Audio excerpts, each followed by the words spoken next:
de sorte que la mort agit en nous et la vie en vous, 2 Corinthiens 4,12.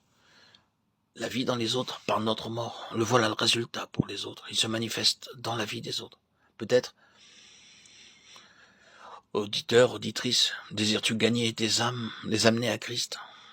Mais ce désir est-il assez puissant pour que tu veuilles ne plus avoir en toi que faiblesse, pour que tu veuilles être vide de toi?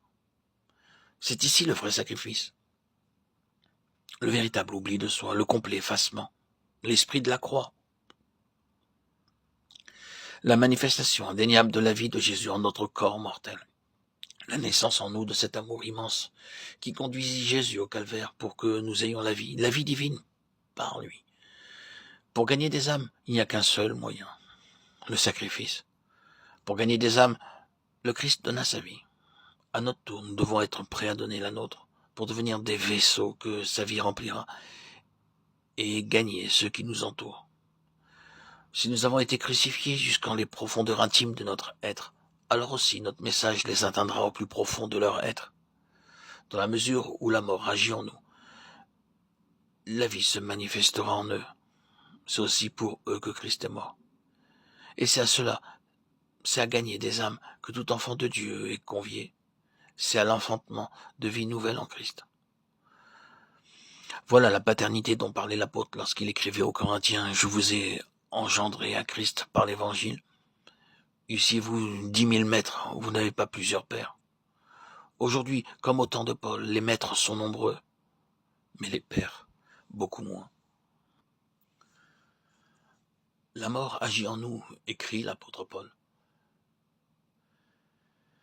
Il est vraiment remarquable que le 8e chapitre de l'Épître aux Romains, où nous trouvons le glorieux évangile de l'affranchissement par l'esprit de vie en Jésus, où nous est révélée la joie de l'accès auprès du Père, le témoignage intérieur de l'Esprit et notre communauté d'héritage avec Christ, que ce même chapitre se termine par une description frappante de la conformité à Christ en sa mort, condition de tous les affranchissements et de toutes les grâces.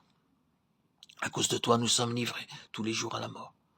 On nous regarde comme des brebis destinées à la boucherie, mais nous sommes plus que vainqueurs en celui qui nous a aimés. Romains 8, 36, 37. La conclusion réunit l'image de la mort et le cri de victoire. Comme lui, conduit à la mort, puisque nous nous considérons comme morts avec lui. Pourquoi nous étonnerions-nous que les autres le fassent aussi? Oh, mes amis, mes frères, mes sœurs, en Christ, nous pouvons prêcher la croix, et même combattre pour la croix. Mais notre message est inutile, impuissant, si nous ne vivons pas une vie crucifiée, si nous ne sommes pas prêts, selon le langage de Paul, à être journalement livrés à la mort, afin que la vie se manifeste dans les autres, à la gloire de celui qui, par amour, est mort et ressuscité. Ainsi donc, la mort agit en nous, mais la vie en vous, écrit l'apôtre.